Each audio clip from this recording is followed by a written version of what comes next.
WRHU Radio Hofstra University. For 88.7 FM WRHU, I'm Max Sack, continuing the Alum of the Week series, this week joined by spring 2009 graduate Siddique Farooqi. Siddique, thank you very much for joining us today. Max, I've been enjoying all your segments with all the other alums. It is a real pleasure to be on with you. So first question, so we can just dive right in and start to get to know you a bit. What'd you do at Hofstra with WRHU Sports and the station as a whole? And now what do you do in your professional career? So with Hofstra, for those that know that I actually did radio, not just me as the Hofstra PA voice, I came to Hofstra as a grad student in 2005, 2006. And my initial goal was to just get my marketing degree. I got my marketing MBA, graduate, get a job in the city, make money. But then my first week there, I stumbled upon, it happened to be Hofstra versus George Mason. So this was when George Mason was ranked, and Hofstra and George Mason was a heated rivalry. I happened to be listening on the radio. I was listening to a broadcast with, I believe, Greg Rice. And it was at that moment I said to myself, like, wow, these are students? I'm like, this sounds so professional. And, you know, I've always been into sports talk radio, you know, listening to Mike and the Mad Dog since, you know, my early teens. So I'm like, you know what, let me look into this a little bit. I'm not going to get into the whole story, but I eventually found myself at WRHU, best decision I ever made. And then all of a sudden, you know, that became sort of my second calling as far as me, you know, going to school. And then basically either I was at the business school or I was at Dempster Hall at the, you know, at the station the entire day. But, you know, as far as what I did at WRHU, primarily I was in sports, which obviously was my passion, but I made it an early mission to explore everything that WRHU had to offer. So I was slightly interested in doing news. I jumped into Newsline. I was slightly interested in doing morning show. I dove headfirst into hosting morning show. I know nothing about music, but I just kind of said to myself, you know, I want to try to be a DJ. I tried, you know, DJing Airwave and a couple of the electro music shows, which was a complete disaster, but I tried it and I enjoyed it.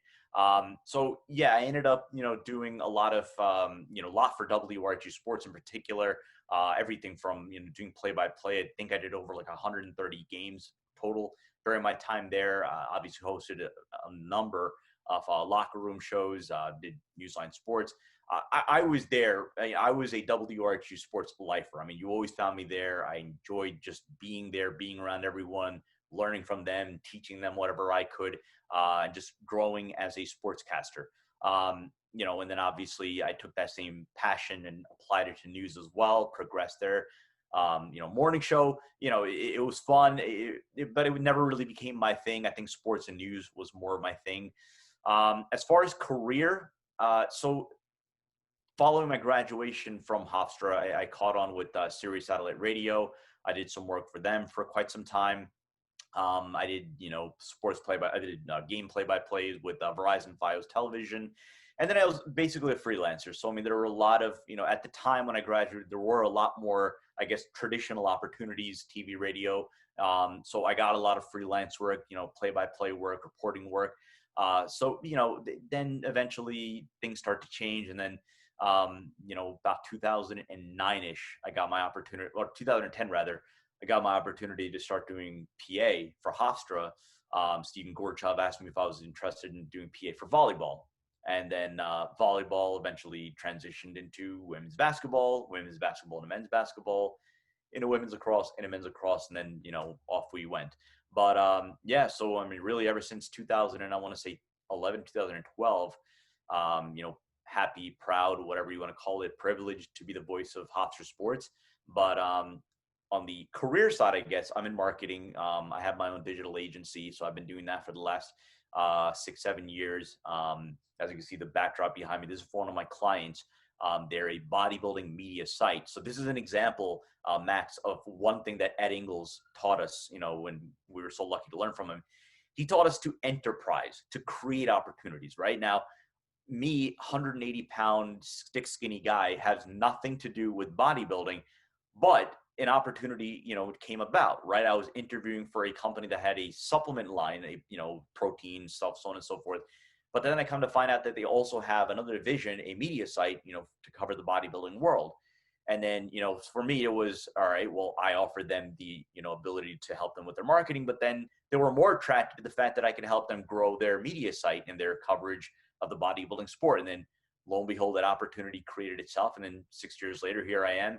Tomorrow I'm flying to Orlando to cover the 2020 Mr. Olympia, which is, I guess, the Super Bowl for the bodybuilding world. So we were doing some preview segments right now. But again, this is one of those things where, again, it's an opportunity that came from nothing, and it's something that, I was very happy and lucky to learn at WRHU. So you talked a lot about, some opportunities, how you got there, but I think we all want to know, could you present a perspective that we actually haven't seen yet on the Alum of the Week series, and that's coming to Hofstra, not for undergrad, but for your MBA. What brought you to Hofstra? And then you already explained it, but maybe a little bit more kind of that process of getting your way into WRHU. So I went to law school for a year. Coming out of college, I went to Albany for undergrad. I graduated, and I worked in, the legal profession for 3 years. I went to law school for a year.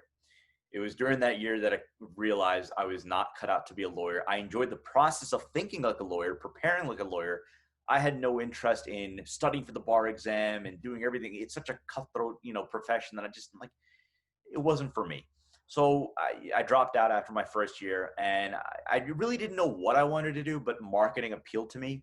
And then I just happened to know that Hofstra had a very good business school. So it just was one of those things out of curiosity that kind of, why I gravitated towards Hofstra. Just knowing that it has strong reputation for placing, business graduates in, top jobs in the city. So that was what brought me to Hofstra in particular. But as far as the radio station, so when I applied so what happened is I was on the WRHU website and I was looking up, just how to apply. And I come to find out, all right, you apply and then you're going to have an interview. So the next day, so this is around the time that I was actually working at Macy's. I was in between jobs and I just needed something, right? So I was working at Macy's and literally I called the number that was listed in WRHU's number. I don't know if you can hear my 2.5-year-old son and crying. He's trying to get into the room right now. But so what happened is I call him, Bruce Avery picks up. And I'm like, hi, I'm inquiring about joining for the WRHU training class. He starts laughing. And he goes, well, listen, the training class starts in 5 hours. There's an interview process to get into that training class. So if there's any way you could make it here in the next half hour, maybe we can consider you. So luckily for me, I had completed the application the night before. I bolted home, printed out the application. And by the way, my manager had no idea where I was. Just thought I was taking my lunch break, whatever.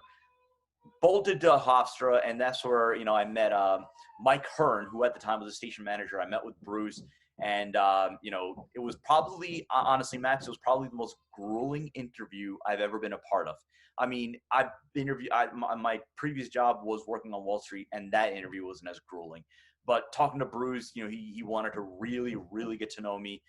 So I remember I was standing in the lobby way of Dempster Hall. I'm sitting there thinking to myself, wait, it's not Dempster Hall anymore, is it? It's calm, but we all know what Dempster Hall is because we got alumni from every generation. So we hear everything from the basement to LH Comp. So trust me, whatever you say, people kind of know you're talking the radio station. There you go. So anyway, I'm standing in the hallway and I'm just kind of wondering. I'm like, wow, I probably messed that up. Like it's been like 10 minutes from standing there waiting. And I'm like, they're not coming to get me. All right. So then I'm just going to go back to work. And then sure enough, Mike Hearn comes out and asks me like, hey, if you're not doing anything, training class at 7:30 tonight. So that was that. And, the training class, honestly, it was one of those things where, I tried my hand at, college radio during my undergrad experience. And it was not the same. It was more like you show up and, hey, buddy, all right, well, we'll have you do this. We'll have you do that. And there really was no formal educational, process or really a weeding out process. I mean, once you're in that training class, then if you're going to stick that out, then, clearly you're showing a level of commitment and dedication that you're actually going to translate. So that's what was, really impressive to me, that, wow, this is a really professional operation. And obviously, look, I'll never forget, it was our first training class, and Ed Ingles, gets up, starts talking, and I'll never forget. He said, look, I'm 75, but I've been around you young kids so long that it keeps me young. Radio keeps me young. Teaching you radio keeps me young. And it was that passion that he exuded that just got me right there and then. And I'm like, I don't care what it is that I end up doing in life. I want to be like that guy. And, throughout the course, I can go on for the next hour talking about Ed and the influence that he's had on me and, so many of us who were lucky to learn from him. But maybe the biggest thing that I took from him was that passion, that love for radio, the love of the art of broadcasting, and then professionalism, the professionalism that he demanded every time you turn the microphone.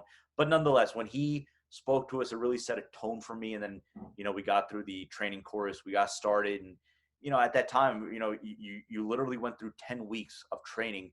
You were ready to go. You were just raring to go. And I remember that was one of those things that I think I carried with myself for the next 3 years, being at WRHU. So now you talk about RHU and you talked about Ed a lot. So maybe you could say what Ed taught you. You could say what you kind of just learned through, kind of working your way up in the station. But what would you say are maybe the 2 or 3 biggest life lessons RHU taught you while you were there at the station? Wow, that's a loaded question, Max. I can see why they put you for this job.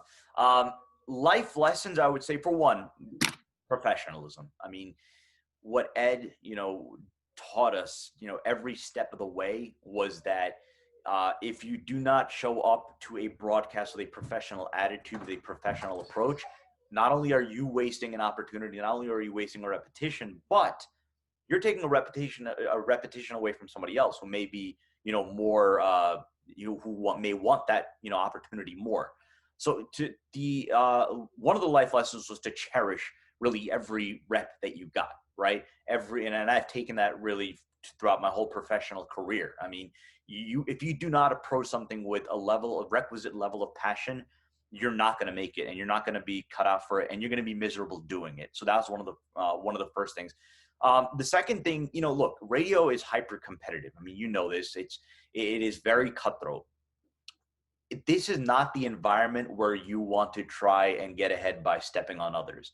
What I learned was your ability to collaborate with others, to help others, in turn is going to help you. And that's one of the biggest things that I took from WRHU, because it is that kind of environment where, look, if you're in sports, Max, you're with the same 15 to 25 people throughout the course of the calendar year. This is a 365-day a year kind of a thing, right? I mean, you have your summer schedule, you have your winter, you have your fall.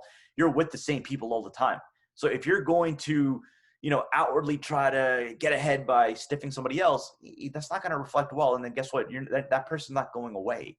They're going to be with you. And, look, ultimately, once you graduate, that is your network. We're your network. So if I say to myself, all right, say, my producer comes to me and says, look, we have an open opportunity. We love what you do. And we'd love for you to bring somebody else from the Hofstra tree. All right. Now I'm saying to myself, all right, look, I have 2 candidates in mind. They're both very equally talented. One was a pleasure to be around. They were fun to be around. They were supportive. They were positive. They were encouraging. The other one, not so much. Duh. Who am I gonna go with? So I mean, that's one of the things that I learned, that there is a lesson to be learned from collaborating with one another, to work with one another, making each other better. I guess the third life lesson that I would say, preparation. I talked about the passion, the dedication that it takes to, approaching this, but there is a level of preparation that you have to make. Now, keep in mind, Max, again, I was coming from law school, and, if I ever get a chance to speak to the sports department of, this upcoming year, whenever the world returns to normal, one thing that I will say, and this applies to sports, this applies to news, this applies to whichever area of radio you're partaking in, there is a level of preparation that goes into it. Knowing what you're talking about before you turn on the microphone, right? You listen to any sports talk radio host. What separates the good ones from the great ones? The great ones know what they're talking about. They have a leg to stand on because they know something about history. They know something about, how a player's, because they've seen them play or they've studied them. You have to read, you have to learn, and you have to prepare. When, coming from law school, I kind of had that mentality of thinking like a lawyer, right? So when I did my charts, say for a basketball game, I knew everything and now obviously there is stuff that you just don't have to put on air, but I could tell you everything about every player, down to what they played in high school, down to, their community college coach's name or what have you, right? Because I said to myself, even though 70% of this stuff is never going to make the broadcast, there might be that game where team A is is beating Team B by the score of 70-25 in, 5 minutes left in the second half, what are you talking about? And that's the kind of stuff you always kind of have to plan for the worst, and say to yourself, all right, if this happens, at least I have a leg to stand on. At least I have somewhere to go, should this game get out of hand or should this broadcast get out of hand.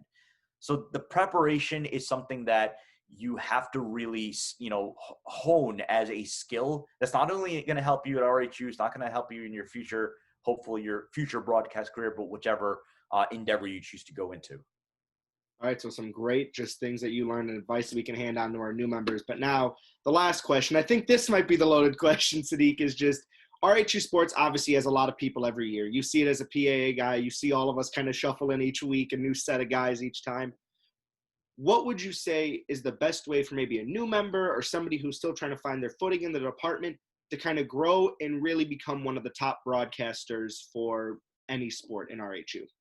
I'm glad you asked that, because what I'm about to say applies not only to the new broadcasters, not only to the ones that are looking to break through, but this Max, this applies to you as well, someone who is as well established and, well versed as you. You have to, and like I said at the beginning of this interview, you have to create your own opportunities. Repetitions are not going to come. Look, Max, you're a senior. You're at the top of that, the food chain as far as, who's going to get some of the top broadcasts during the course of the men's basketball season, during the course of the women's basketball season, during the Islanders broadcast. But really, if you think about it, there are so many there's a set number of broadcasts. There's a set number of broadcasters. The repetitions are still going to be relatively limited if this is really what you want to do. If you really want to be a professional caliber broadcaster, whatever reps you're getting through your assigned WRHU games is not enough.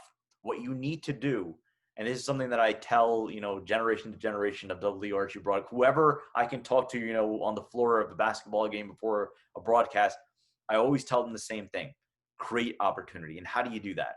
Look, yes, this is Hofstra. Right down the street, you have Nassau Community College. Maybe 15 minutes away, you have Malloy. You have New York Tech. You have LIU Brooklyn Post. I don't even know what they call themselves anymore. But the point is, you have other colleges in the area. You have other high schools in the area. There are so many ways you could pick up the phone and just be like, hi, I'm a student broadcaster. I'd like to come and mock broadcast your game. None of them are going to have a problem with it. That's something that, for them, it's cool. All right, great. They have someone sit with a headphone. It looks cool. Great. They're broadcasting their game, even if it's not even going over air. But for you, that is an opportunity. That is an opportunity that is going to make you better. It's going to allow you to pick up the game. It's going to help you learn the game.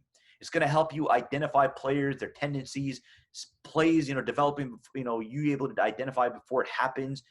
Work on your signature calls. Work on, how you call every different time. And I'm only sticking to basketball here, but, the ways that you're going to call every different game situation. That's not going to happen if you're sitting there, trying to prove yourself off 6 to 7 broadcasts. The other thing is, sure enough, you could watch on your TV and mute the volume, but it's not the same. You know this. When you're sitting courtside, there is a different atmosphere. There's a totally different depth perception.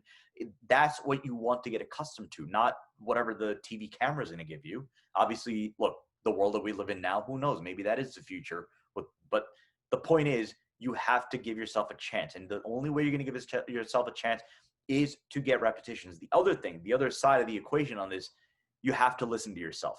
I feel like I say this year in, year out, but it falls on deaf ears, unfortunately, sometimes. If you're not listening to yourself, actively monitoring your progress, you will not get better. I'll say it again. If you're not going home after your game or sometime during the course of the week and listening back to the broadcast that you just did, taking notes, I did this good, I did this bad, you have to be your own worst critic. If you ask your parents, your friends, they're all going to tell you you're a star, you're bound for ESPN, right? Because they want to say those things to you. They like you, they love you, what have you.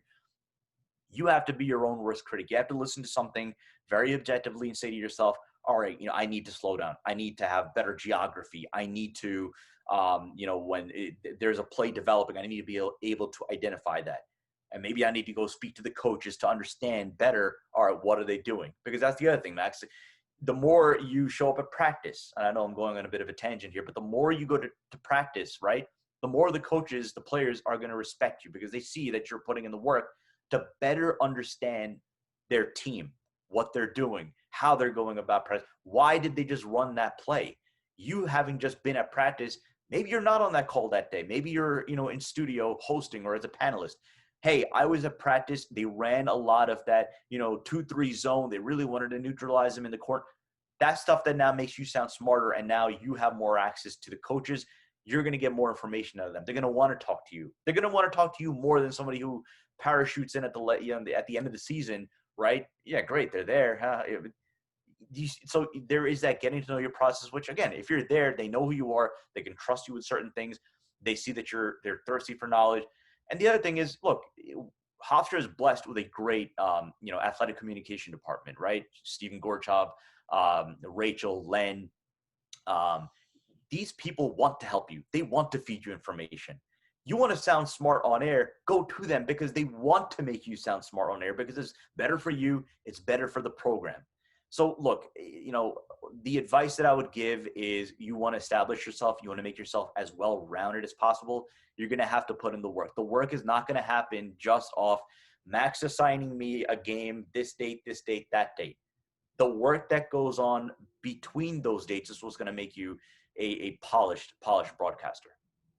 I think that's the perfect way to end on, with a lot of great advice for members as well. Once again, everyone, our alum of the week, Siddique Farooqi. Siddique, thank you very much for joining us. You got it. Thank you for having me.